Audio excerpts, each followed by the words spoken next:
Buenas noches, hermanos, que el Señor les continúe bendiciendo. Invito a que vayan en sus Biblias al libro de Marcos, capítulo 12. Marcos, capítulo 12, versículos del 28 al 34. Marcos, capítulo 12, del 28 al 34. Esta noche vamos a estar compartiendo el pasaje que estuvimos estudiando, que estuvimos compartiendo con los chicos en la escuela bíblica de verano que terminó el viernes pasado. Marcos capítulo 12, vamos a leer versículos del 28 hasta el 34. Dice allí la palabra del Señor. Acercándose uno de los escribas que los había oído disputar y sabía que les había respondido bien, le preguntó: ¿cuál es el principal mandamiento de todos? Jesús le respondió: el primer mandamiento de todos es: oye Israel, el Señor nuestro Dios, el Señor uno es. Y amarás al Señor tu Dios con todo tu corazón y con toda tu alma y con toda tu mente y con todas tus fuerzas. Este es el principal mandamiento. Versículo 31. Y el segundo es semejante: amarás a tu prójimo como a ti mismo. No hay otro mandamiento mayor que estos. Entonces el escriba le dijo: bien, maestro, verdad has dicho, que uno es Dios y no hay otro fuera de él. Y el amarle con todo el corazón, con todo el entendimiento, con toda el alma y con todas las fuerzas, y amar al prójimo como a uno mismo, es más que todos los holocaustos y sacrificios. Jesús entonces, viendo que había respondido sabiamente, le dijo: no estás lejos del reino de Dios. Y ya ninguno osaba preguntarle. Vamos a orar. Padre, en esta noche damos gracias por tu palabra. Damos gracias que podemos estar aquí en tu casa y podemos disfrutar de la comunión con los hermanos. Podemos disfrutar, Señor, de este tiempo de adoración en el que una vez más nosotros recordamos que tú eres digno, que tú mereces ser alabado, que tú eres rey, que reinas con poder. Damos gracias, Señor, porque todavía en este país gozamos de la libertad de poder reunirnos sin temor a que nos vayan a encarcelar o sin temor a que nos vayan a cerrar las puertas, sino que podemos libremente congregarnos y tener este tiempo para adorarte a ti, para proclamar tu palabra, para escuchar tu palabra. Y rogamos, Señor, que mientras gocemos de esta libertad, nosotros la aprovechemos al máximo. Y que no solamente estas palabras se queden en estas cuatro paredes, sino que nosotros también, en nuestros lugares de trabajo, en nuestras escuelas o en las universidades, en los edificios en donde vivimos, que nosotros podamos también ser luz en cada rincón en donde nos encontremos. Y que muchos más puedan también conocer a Cristo como Señor y Salvador. Que muchos más puedan escuchar el mensaje de esperanza, el mensaje de liberación que encontramos en tu palabra. En Cristo Jesús, Señor, ahora nosotros rogamos que tú nos bendigas al escuchar el mensaje que tienes para nosotros, que estemos dispuestos a no ser solamente oidores, sino también hacedores de tu palabra. En Cristo Jesús lo rogamos. Amén. Como ustedes saben, en esta semana nosotros tuvimos desde el lunes distintas actividades en las cuales pudimos compartir con los niños de nuestra iglesia y muchos invitados, con los adolescentes en la tarde y en la noche también en las actividades de clínica de fútbol y también el reto de jóvenes. En esta semana nosotros estuvimos acompañados por un grupo misionero que, como ustedes lo vieron esta mañana y el domingo pasado, estuvieron con nuestro hermano Neil Davis, su esposa, un grupo de su iglesia, ayudándonos en estas actividades, ayudándonos en lo que era la escuela bíblica de verano. En este grupo había una pareja que aparentemente son, supongo yo, que son fotógrafos profesionales, porque andaban con su equipo de cámara, todo muy profesional, y la manera en que ellos se colocaban, la forma en que ellos tomaban las fotos, la cantidad de fotos y el hecho de que ellos no se cansaban en ningún momento de tomar fotos. Yo pienso y supongo que que de eso es que ellos viven. A lo largo de toda esta semana ellos estuvieron tomando fotos y videos de la escuela bíblica de verano, de las actividades que tuvimos en la tarde, del reto de jóvenes. Y ellos regresan a Greenville con lo que yo estimo son miles de fotos, cientos de minutos de video. Y ahora tienen la tarea de preparar todo eso para una presentación, tanto en su iglesia, pero entiendo también que la idea es promover estos viajes misioneros y de manera particular también el reto de jóvenes para que otras iglesias se puedan involucrar no solamente con nuestra iglesia, sino con otras iglesias de la República Dominicana y, por qué no, de otros países. Y al hacer todas estas fotos, una de las cosas que ellos hicieron es que entrevistaron a algunos de los miembros del grupo que vinieron, y el viernes pasado, ya cuando terminaba la actividad con los jóvenes, ellos me hicieron una pregunta y me grabaron como si fuera una pequeña entrevista, cosa de 2 minutos. Y la pregunta que ellos me hicieron estaba dirigida para que los pastores escucharan de parte de una persona de aquí, de las iglesias dominicanas, por qué estos pastores debían enviar estos grupos misioneros a República Dominicana o a cualquier parte del mundo. ¿Por qué ellos debían invertir dinero de su iglesia, el dinero de los miembros de su iglesia que vienen en estos grupos? ¿Por qué ellos debían hacer esta inversión? Y definitivamente es una pregunta válida, una pregunta que merece una buena respuesta. Porque una vez más, no es simplemente que estas personas se montan en un avión y llegan aquí, es una inversión que ellos hacen. A pesar de que ellos viven en Estados Unidos, el dinero, los dólares no crecen en las matas de su casa. Ellos tienen que trabajar para poder venir.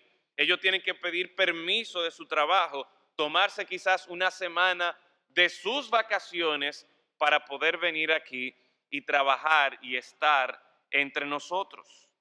El venir aquí no es una excusa para ellos vacacionar por el Caribe, porque definitivamente no fue una vacación, no fue vacaciones para ellos.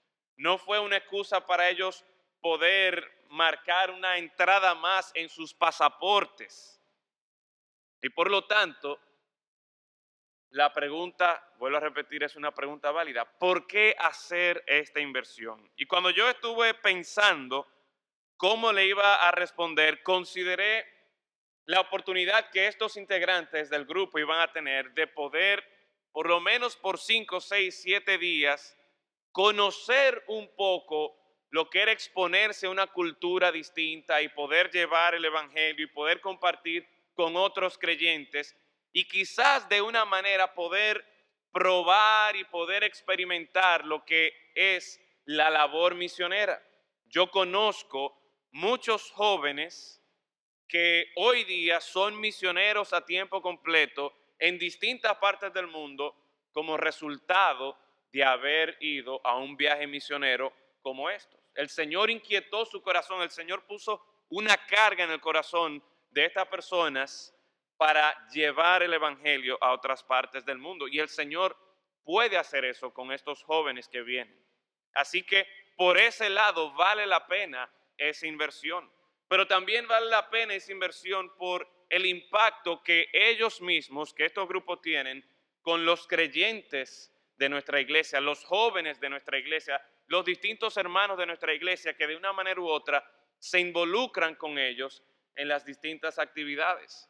Y al ellos poder ver el testimonio de ellos, al ver el sacrificio tal vez que pudieran estar haciendo por esta semana, eso también nos motiva a nosotros a seguir con la obra y saber que nosotros no estamos solos. Nosotros no estamos solos en esta iglesia, no estamos solos en este país, no estamos solos en el mundo, no. El Señor tiene un gran número de creyentes que están fielmente sirviéndole a Él y esto nos estimula a nosotros también a seguir la obra. Pero quizás yo diría que tal vez lo más importante, y esto es por lo que voy a compartir esta introducción, lo más importante es porque este viaje le permite a ellos, nos permite a nosotros aquí poder compartir el Evangelio, poder compartir este mensaje de salvación tan importante con todos estos niños que estuvieron aquí esta semana, con los distintos jóvenes que estuvieron también en las actividades del reto y las actividades deportivas que tuvimos esta semana.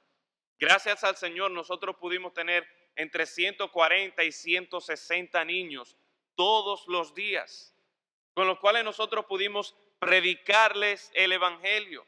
Y si bien es cierto que disfrutaron mucho los juegos, las actividades que hicimos, qué buena oportunidad era para ellos, en vez de estar en un campamento de fútbol o en un campamento de básquetbol o en un campamento de cocina o en un campamento de tantos campamentos que en el verano se arman.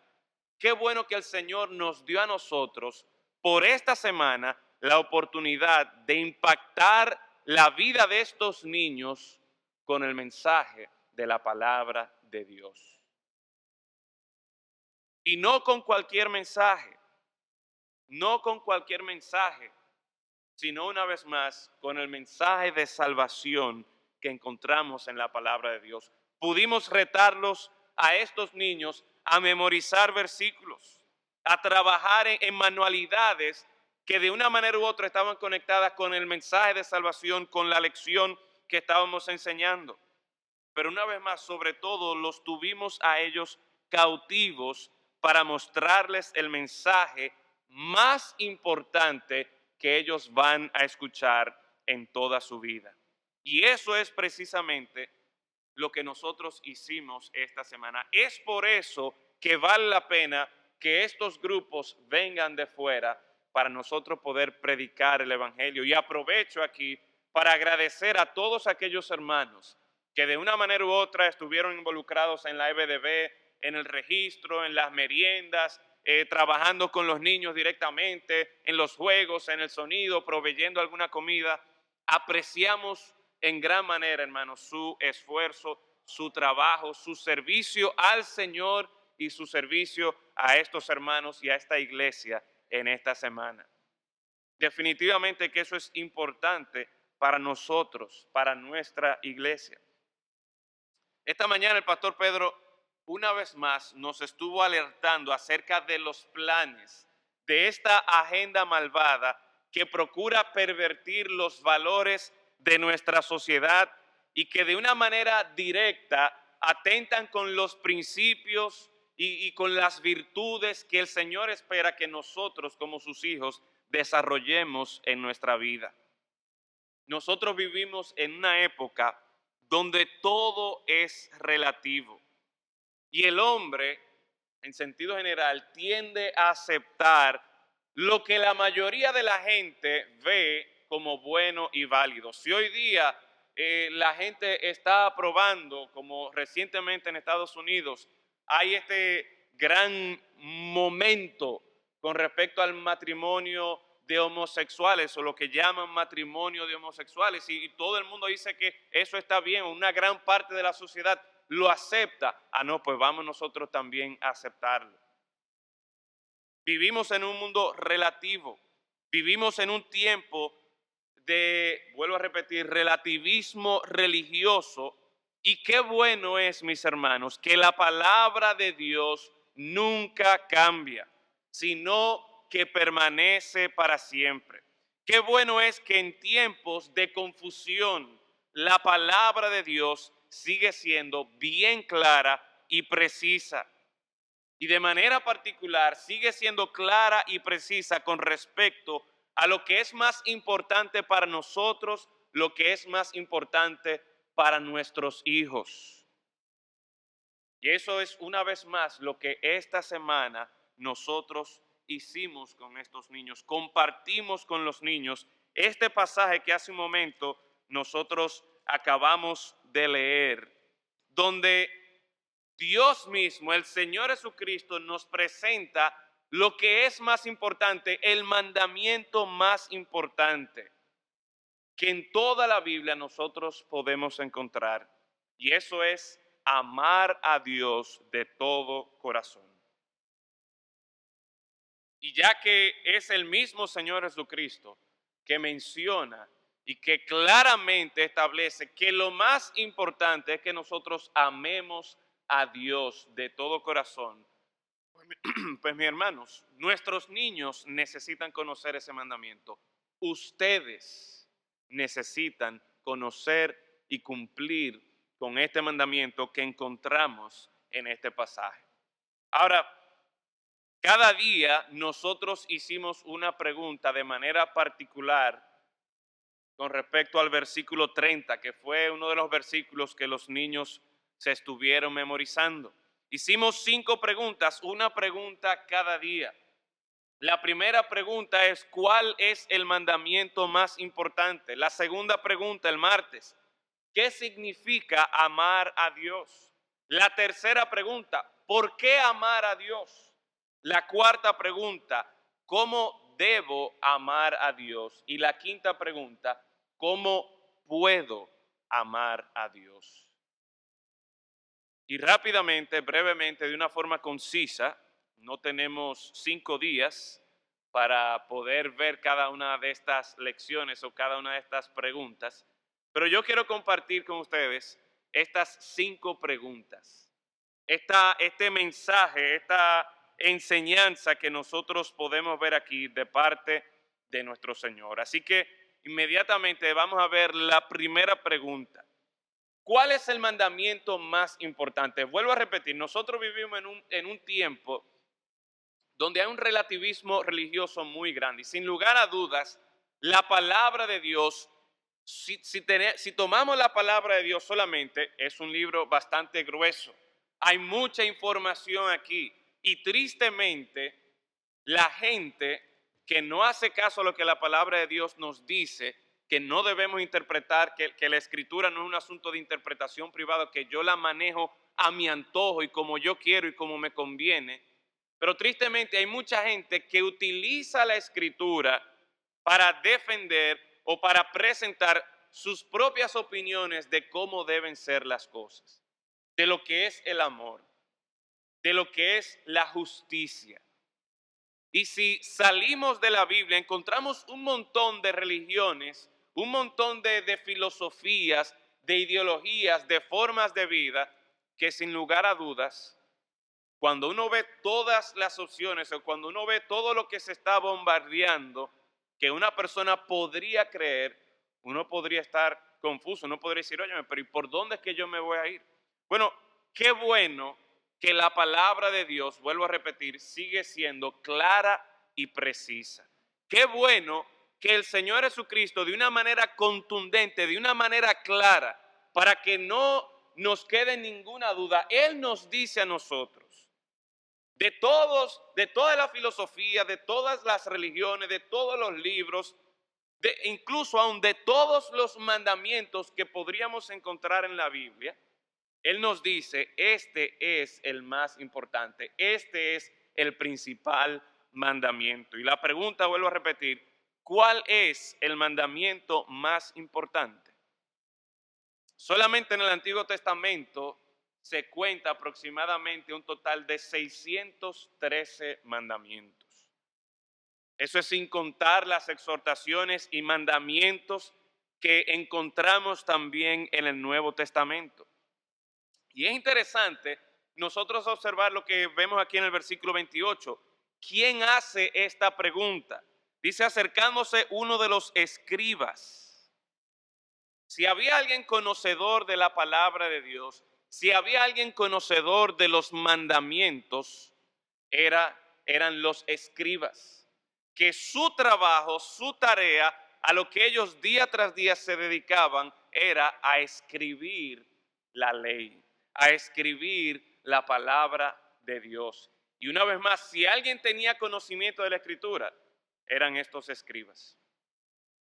Si usted mira al principio de este capítulo, no vamos a leer todos los versículos, pero si usted mira tal vez los enunciados que encuentra en este capítulo, se dará cuenta de que el Señor Jesucristo está siendo cuestionado por distintas personas y le están haciendo preguntas para ver si lograban enredarlo a él y que él cayera en una de estas preguntas y desacreditarlo de toda la gente que estuviese allí presente.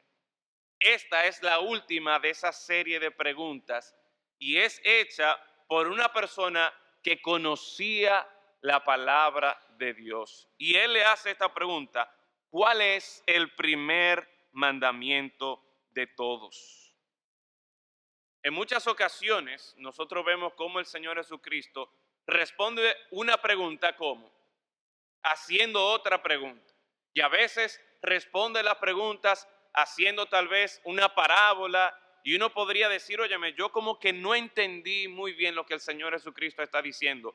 Y muchas veces encontramos que más adelante sus propios discípulos no entendían y ellos le hacen la pregunta: Señor, ¿qué fue lo que tú quisiste decir con esto? Pero ese no es el caso en este pasaje. El Señor no responde con una pregunta, el Señor no responde con una parábola, sino que directamente le responde. En el versículo 29, Jesús le respondió: el primer mandamiento de todos es: oye Israel, el Señor nuestro Dios, el Señor uno es, y amarás al Señor tu Dios con todo tu corazón. Todo esto es el primer mandamiento y las distintas maneras también que él continúa diciendo allí el versículo 30 de cómo debemos amar a Dios. Pero al responder cuál es el mandamiento más importante, el Señor Jesucristo lo que hace es que lleva al escriba y a todos los que estaban allí presentes a poner sus ojos en Dios, no en cosas tal vez minuciosas y extrañas y tal vez difíciles de entender que muchas veces encontramos en el Antiguo Testamento con respecto a los sacrificios, a las ofrendas y cuándo debían hacerlo y quién podía hacer estos sacrificios y cómo debía hacerlo. No, el Señor deja todo eso a un lado y veremos por qué más adelante, y Él invita a todos los que están escuchando esta pregunta a enfocarse en Dios. Y de manera clara está diciendo: Jehová o el Señor nuestro Dios, el Señor uno es, y a ese Señor, dice el versículo 30, amarás al Señor tu Dios con todo tu corazón, con toda tu alma y con toda tu mente y con todas tus fuerzas. De forma tal que el Señor es bien claro. Si hay algo que el Señor nos deja saber a nosotros, si hay algo que nuestros niños, nuestros hijos necesitan saber que el Señor espera de ellos, que el Señor espera de nosotros, es que le amemos a Él de todo corazón, que le reconozcamos a Él como el único Dios verdadero. Y esto es tan evidente, esta respuesta es tan contundente, que el mismo escriba reconoce más adelante. Aquel que tal vez estaba pretendiendo hacer que el Señor Jesucristo se enredara y diera una respuesta medio extraña para luego ser acusado, más adelante nosotros vemos en el versículo 33 al final dice que todo esto, que amar a Dios, versículo 33, versículo 32 dice: bien maestro, verdad has dicho que uno es Dios y no hay otro fuera de él, y amarle con todo el corazón, con todo el entendimiento, con todo el alma, con todas las fuerzas, y amar al prójimo como a uno mismo, es más que todos los holocaustos y sacrificios. Es más que todos los holocaustos y sacrificios. Y es interesante que el escriba hiciera referencia a los holocaustos y los sacrificios, porque una vez más nosotros los hombres, el ser humano tiene la tendencia a acostumbrarse a aquellas cosas que puede manejar. El hombre se siente muy cómodo con cosas que él puede hacer.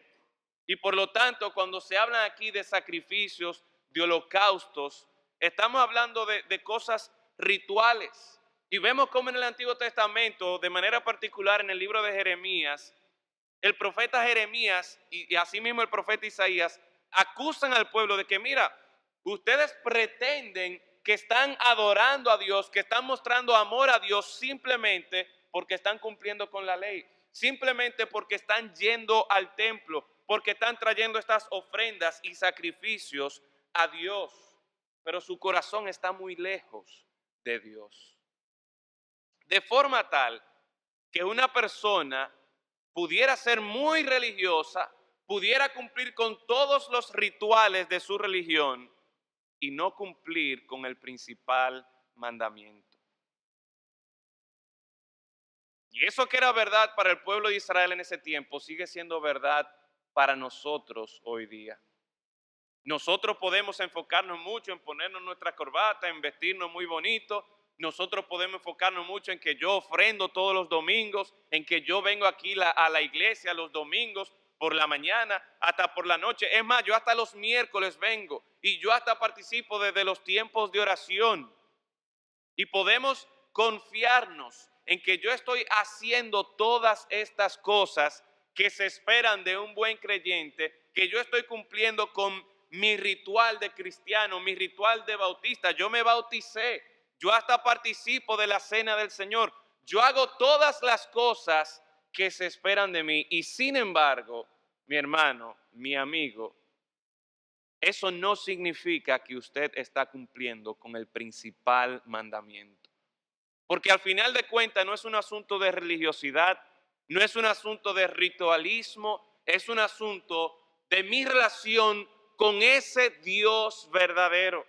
Es un asunto de que si yo amo a Dios, como este pasaje me lo presenta aquí, yo me voy a asegurar de cumplir con todas las otras cosas. Sin embargo, yo no puedo decir que si yo cumplo con todos estos rituales, con todas estas cosas que se supone que hace un cristiano, eso no significa necesariamente que yo estoy amando a Dios. Y esto es una advertencia para cada uno de nosotros. Y esto es muy importante y lo mencionábamos a los niños también. Muchos de nosotros que hemos crecido en hogares cristianos, que hemos ido a escuelas cristianas, que hasta el Señor nos ha dado la oportunidad de ir a universidades cristianas, vivimos nuestra vida ritualística y religiosa cristiana. Y qué triste es que podemos hacer todo eso y no amar a Dios. Es por eso que esta respuesta del Señor Jesucristo es tan contundente, tan clara, que el principal mandamiento, lo más importante, más que nosotros ponernos a observar todas esas leyes, todos esos mandamientos, todas esas expectativas de forma y tal vez que sean de ritual, si uno quisiera verlo así, más importante que todo eso es yo asegurarme que estoy amando a Dios. Porque en la medida que yo amo a Dios, yo voy a asegurarme de cumplir con todas las otras cosas que Dios espera de mí. Así que la primera lección, la primera respuesta a estas preguntas es: ¿cuál es el mandamiento más importante? ¿Qué es lo que Dios espera de nosotros sobre todas las cosas? De toda la información que tenemos aquí, de todos los mandamientos que tenemos aquí, de todos los libros de religión que usted pudiera imaginarse, ¿qué es lo que el mismo Señor Jesucristo nos dice que es lo más importante? Que ames a Dios, que reconozcas que hay un solo Dios y que tú debes amar a ese Dios de todo corazón, con toda tu alma, con toda tu mente, con todas tus fuerzas. Ahora, la segunda pregunta que hicimos es: ¿qué significa amar a Dios? Yo no sé cuántos de ustedes recuerdan, el año pasado estuvimos compartiendo no este pasaje, pero sí de Deuteronomio capítulo 6, versículos 4 en adelante, que es precisamente el pasaje que el Señor Jesucristo está citando aquí. Y cuando estuvimos estudiando esta frase en el Antiguo Testamento, de amar a Dios de todo corazón. Esa palabra allí que encontramos en Deuteronomio 6:4, de amar, significa literalmente desear a Dios, significa escoger a Dios. Y la idea es que si yo amo a Dios, yo voy a desear a Dios por encima de todas las cosas. Si yo amo a Dios, eso significa que yo voy a escogerlo a Él en todo momento sobre todas las cosas. ¿Cómo tú puedes saber si verdaderamente amas a Dios? Nosotros continuamente y más hoy día en nuestros tiempos con toda la información que tenemos, con todas las promociones que se hacen, ya sea por el periódico, ya sea en revistas, ya sea en los letreros en la calle, ya sea llegando a nuestros propios celulares, en los correos, continuamente somos bombardeados por publicidad. Y que si yo quiero un iPhone o si quiero un Android, o que si quiero una PC, o que si quiero una Apple, o que si quiero un Toyota, o que si quiero un carro Honda, o que si quiero vivir en un apartamento por este sector o mejor por este otro sector, que si voy a llevar a mis hijos a este colegio o a este otro colegio, y continuamente de tantas cosas nosotros somos bombardeados de decisiones que debemos tomar, de cosas que yo voy a escoger. Y en un momento vamos a abundar un poco más en eso, pero la idea es, mis hermanos, que sobre todas las cosas, mi mayor deseo, mi elección siempre debe ser Dios. Esa es la forma en la que yo muestro amor a Dios. La pregunta entonces que debemos hacernos y que te hago en este momento: ¿qué es lo que tú más deseas ahora mismo? ¿Qué es lo que tú más quieres? Quizás algunos tienen pendiente unas vacaciones en este verano y están ya deseosos por irse. Pero ¿saben qué va a pasar?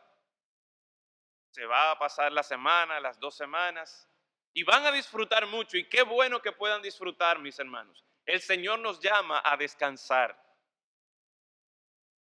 Pero nuestra expectativa, nuestro mayor deseo, no debe ser unas vacaciones. ¿Por qué? Porque una vez más esas vacaciones se van a terminar y entonces nosotros nos vamos a quedar, ¿y entonces?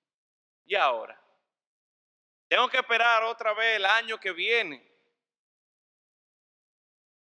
Y así mismo con los trabajos que nosotros pudiéramos querer tener, la casa o el apartamento que yo quisiera comprar y que estoy trabajando para eso, y ya por fin conseguí el apartamento, ya por fin conseguí la casa, y al mes, no, que hay una gotera allí, no, que se me dañó aquello, y esa casa que era mi sueño, que era mi deseo, empieza a darme tantos problemas. Pero cuando tú escoges a Dios, cuando tú deseas a Dios sobre todas las cosas, Dios nunca te va a fallar. En Dios tú siempre encontrarás ese gozo y esa satisfacción que solamente Dios nos puede dar. El pastor Pedro mencionaba esta mañana cómo algunos de nosotros fácilmente podemos acomodarnos y vivir en el presente y para el presente. Pero la idea es que nosotros debemos reconocer que no estamos aquí para siempre. No estamos viviendo con una perspectiva eterna de la vida. Al final de cuentas, no podremos llevarnos nuestros celulares, nuestros carros, nuestras casas, nuestros pasaportes, aviones, barcos. No podremos hacer esto, pero Dios sigue estando ahí. Y por eso el Señor, que conoce lo que a nosotros nos conviene, nos está diciendo, mira, lo más importante, lo que a ti más te conviene, lo que es para tu mayor beneficio, sobre todas las cosas, es reconocerme a mí como el único Dios verdadero y amarme a mí sobre todas las cosas. Esta mañana escuchamos ese testimonio de este joven Travis, que había puesto el fútbol como un ídolo en su vida y practicar y entrenar y ser parte de un equipo. Y el punto es que así mismo muchas veces nosotros ponemos distintas cosas, nuestra carrera, nuestros estudios, nuestro trabajo, nuestra familia. Si nos descuidamos, podemos ponerlo por encima de Dios. Y el Señor nos está advirtiendo y nos está llamando la atención a nosotros y nos está diciendo, mira, ámame a mí sobre todas las cosas. ¿Por qué amar a Dios? Es la tercera pregunta. ¿Por qué amarlo a Él sobre todas las cosas? ¿Por qué escogerlo y desearlo a Él? Hay dos respuestas que compartí con los niños esta semana. Hay muchas otras más. Pero de manera particular de este texto nosotros podemos apreciar una, y es el hecho de que Dios es único. Nuestro Dios es único. No hay una persona, no hay absolutamente nada ni nadie que se compare a nuestro Dios. Una vez más, mire conmigo el texto. Versículo 29. Oye Israel, el Señor nuestro Dios, el Señor uno es. Y si bien es cierto que nosotros creemos que hay un solo Dios en lo que es el monoteísmo, este versículo también nos está hablando, esa palabra uno nos habla de que Dios es único. La calidad, no solamente la cantidad de dioses, sino la calidad de este Dios, que Él es único. Y esto es algo que el mismo escriba, una vez más, reconoce y tal vez nos aclara a nosotros en el versículo 32. Cuando dice entonces el escriba le dijo, bien maestro, verdad has dicho que uno es Dios y no hay otro fuera de Él. No hay más nadie que pueda compararse a este Dios. Yo compartía con los niños, puse aquí en la pantalla una imagen de Ronaldo. No le dije el nombre, pero la mayoría de ellos lo reconoció inmediatamente. Puse una imagen de LeBron James y una vez más no le dije su nombre, pero la mayoría lo reconoció inmediatamente. Puse otra imagen, creo que fue de Albert Pujols, y aunque yo no le dijera el nombre, ellos lo reconocieron inmediatamente. ¿Saben por qué? Porque son personas, para los que no saben, son deportistas, uno es futbolista, otro es basquetbolista, el otro es pelotero. Y los niños por lo general conocen de los deportes y están al tanto.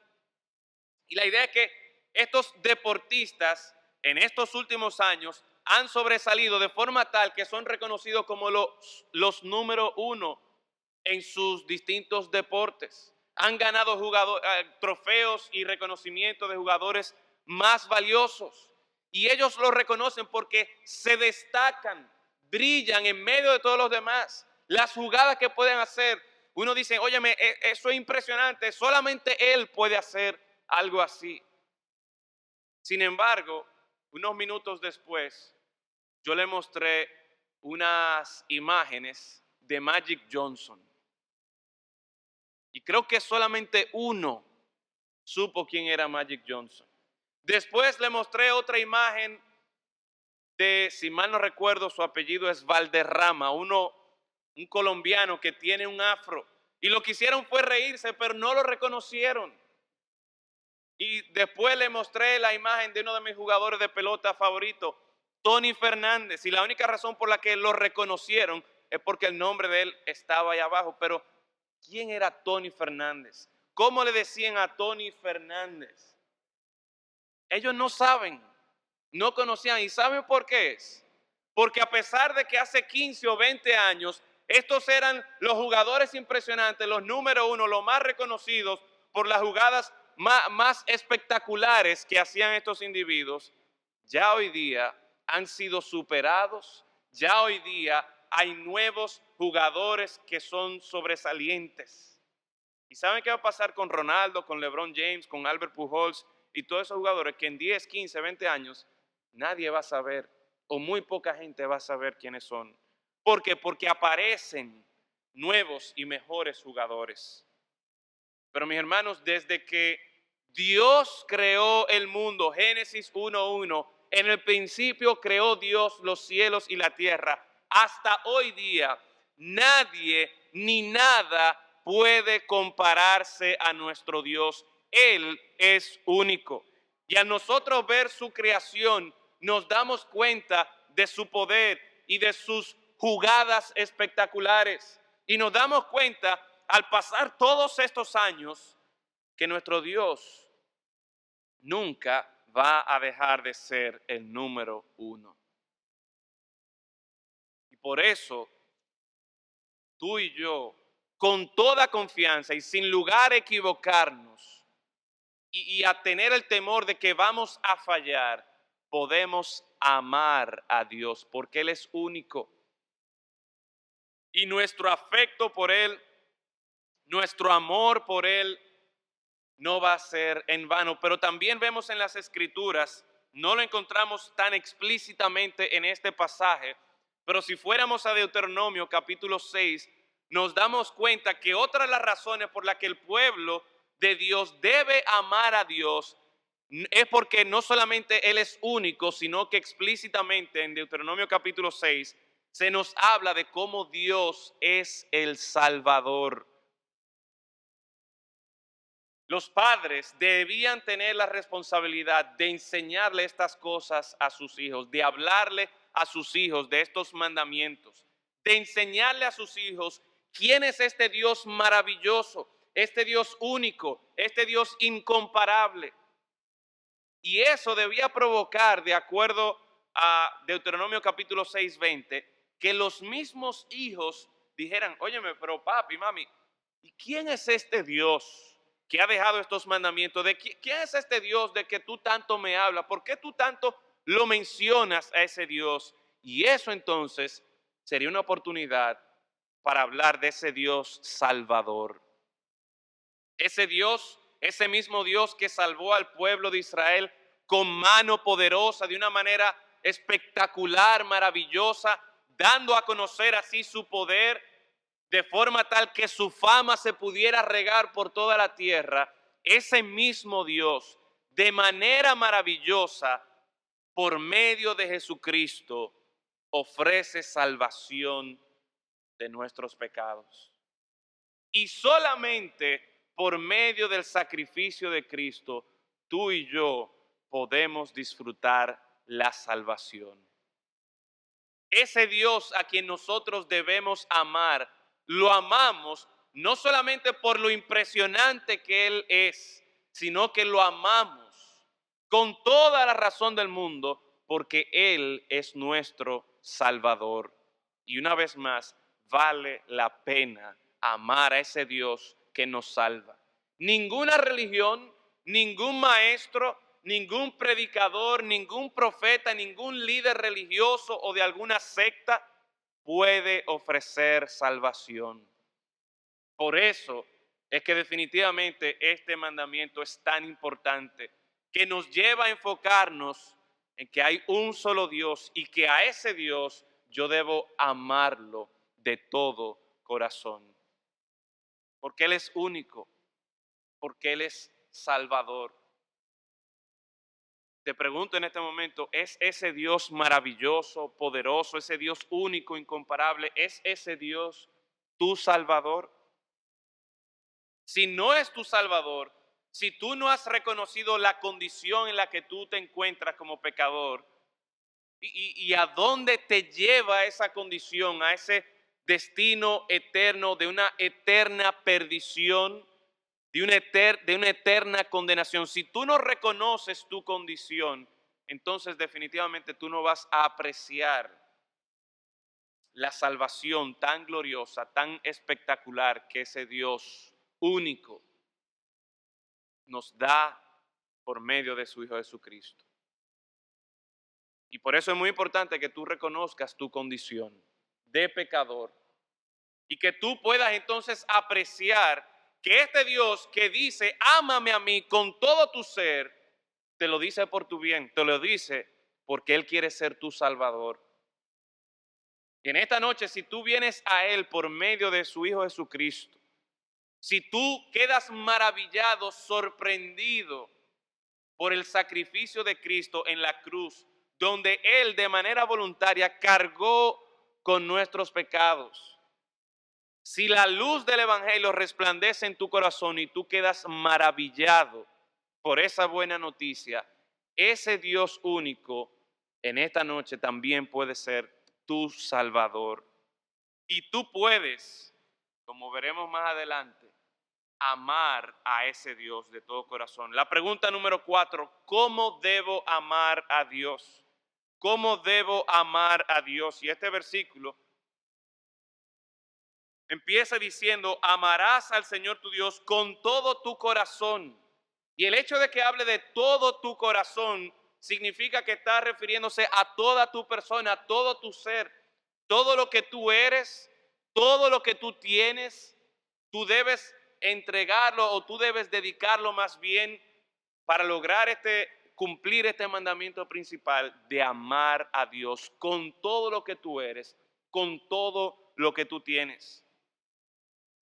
Pero continúa abundando y dándonos tal vez algunas pinceladas de cómo debe ser ese amor, cómo debo amar a Dios. Dice aquí, con toda tu alma. Y esto se refiere a ese deseo interno que nosotros tenemos de seguir adelante.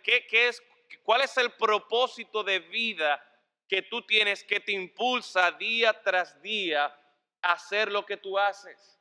El Señor está diciendo aquí que el propósito principal es tú poder disfrutar de esa relación con Él, de amarlo a Él sobre todas las cosas. No es simplemente un asunto de que yo quiero terminar el colegio y ser bachiller o la universidad y tener mi diploma y ser un profesional. No, es un asunto de que al terminar mi carrera, al terminar mis estudios, yo hago todo eso porque quiero utilizarlo como un medio para amar a Dios más intensamente. Mi propósito de vida no es ser un licenciado, un ingeniero, un doctor, un abogado. No, mi propósito de vida debe ser cómo yo puedo amar a Dios más intensamente con lo que yo soy, con lo que yo tengo. Dice también con toda tu mente. Y definitivamente que en el terreno de la mente es donde más ataques nosotros tenemos. Todos nuestros pensamientos deberían estar enfocados en Dios. Pero una vez más, con toda la publicidad que nosotros tenemos, con todos los medios de comunicación, con toda la tecnología que nosotros tenemos, que si no es en mi oficina enfrente de una computadora o en mi casa enfrente de una televisión o en el cuarto o en la sala con el iPad o mientras voy caminando en la calle con el teléfono y estoy continuamente llenando mi mente de información. Y uno podría decir, no, eso es simplemente pasando el tiempo que yo estoy. Eso no me va a hacer daño a mí, eso es algo que no tiene mucha importancia. Pero el punto es, mis hermanos, que sin darnos cuenta, nosotros estamos llenando nuestra mente de información, de imágenes, de cosas que de una manera u otra nos distraen de nosotros poder amar a Dios. No es que ver televisión sea malo, no es que ponerse a ver Facebook sea malo.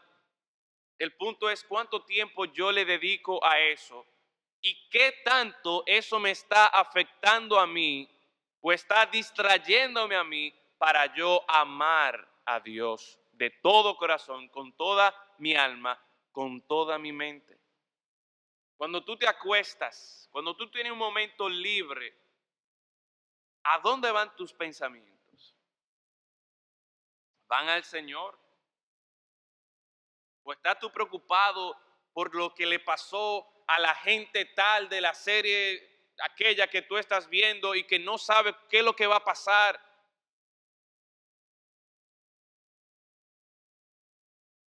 ¿Con qué estamos nosotros llenando nuestra mente? Dice la palabra de Dios que yo debo amar a Dios con toda mi mente.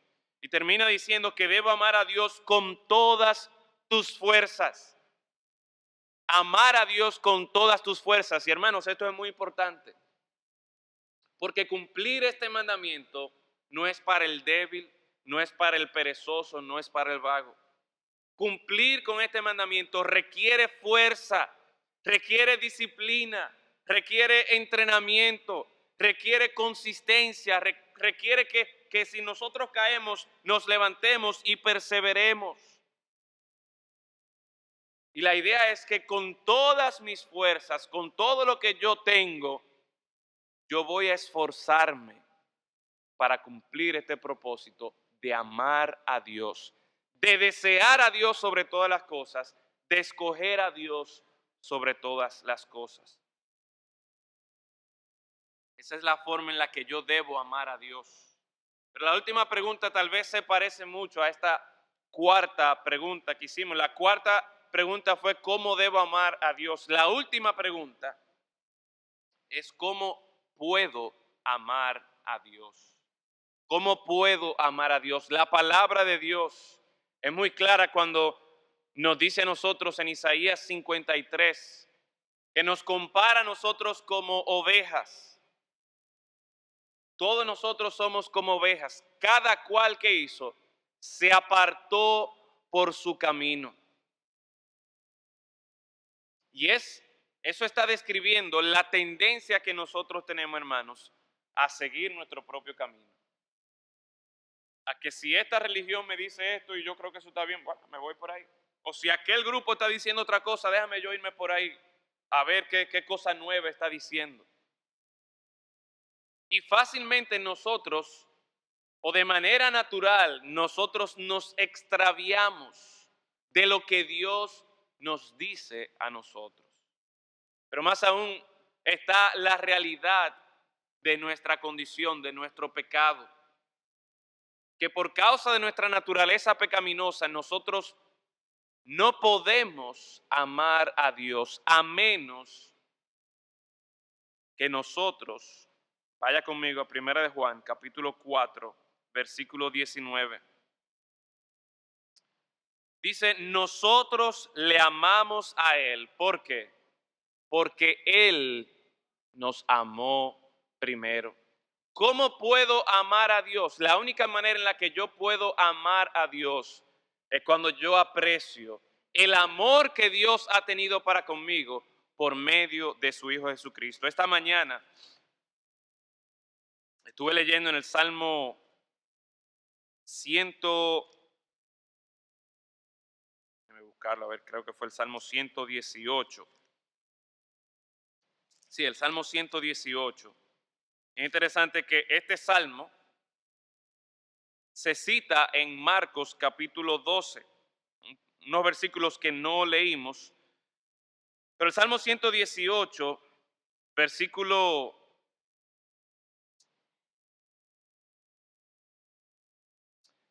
21, dice, te alabaré porque me has oído y me fuiste por salvación. La piedra que desecharon los edificadores ha venido a ser cabeza del ángulo. De parte de Jehová es esto, y es cosa maravillosa a nuestros ojos. Obviamente, cuando se cita en el libro de Marcos, nos damos cuenta de que el versículo 22, citándose allí, está haciendo referencia acerca del Señor Jesucristo. La piedra que desecharon los edificadores ha venido a ser cabeza del ángulo. Y eso, el hecho de que el Señor Jesucristo haya venido aquí, haya sido rechazado por algunos, recibido por otros, dice el versículo 23, que esto viene de parte de Jehová y es cosa maravillosa a nuestros ojos. Qué maravilloso sería que cada uno de nosotros pudiésemos apreciar y pudiésemos ser maravillados cuando nosotros apreciamos y entendemos cómo Dios nos ha amado por medio de su Hijo Jesucristo. Que nosotros nos quedemos maravillados por el resplandor de la gloria de Dios en la faz de Cristo, en la cruz de Cristo. Y la única manera en la que tú y yo podemos cumplir con este mandamiento más importante de todos es cuando nosotros apreciamos es cuando nosotros somos maravillados por el amor de Dios en Cristo Jesús y de manera particular cuando nosotros somos maravillados por la cruz de Cristo. Que el Señor, mis hermanos, nos ayude a nosotros a entender que de todos los mandamientos, de todas las cosas, de todo lo que por ahí, incluso en la calle, se propone como religión, como ideología espiritual o lo que sea, el Señor Jesucristo es bien claro y nos dice, mira, lo más importante para ti es que tú ames a Dios sobre todas las cosas, que tú ames a Dios de todo corazón, que tú reconozcas que este Dios de la Biblia es un Dios único, es un Dios salvador, que tú reconozcas la manera en la que Él espera que nosotros le amemos a Él, que no es a mitad, no es a medias, no es los domingos por la mañana cuando yo vengo, no, es que con todo mi ser yo voy a procurar amar a este Dios. Pero recuerda que esto no es simplemente una decisión que tú por tu cuenta puedes tomar, sino que esto es algo que tú puedes hacer cuando en la gracia de Dios tú eres maravillado por el amor que Dios ha tenido para con nosotros en Cristo Jesús. Que el Señor nos ayude a amarle a Él de todo corazón. Vamos a orar. Gracias damos, Señor, por esta instrucción tan importante que nosotros y nuestros niños necesitan escuchar. Gracias, Padre, damos porque al admirar el sacrificio de Cristo Jesús, al admirar su amor, tu amor para con nosotros, simplemente quedamos maravillados. Y nuestra única respuesta es amarte a ti. Danos gracias, Señor, para que día tras día nosotros te escojamos a ti, te deseemos por encima de todas las cosas y procuremos, Señor, amarte de todo corazón. En Cristo Jesús lo rogamos. Amén.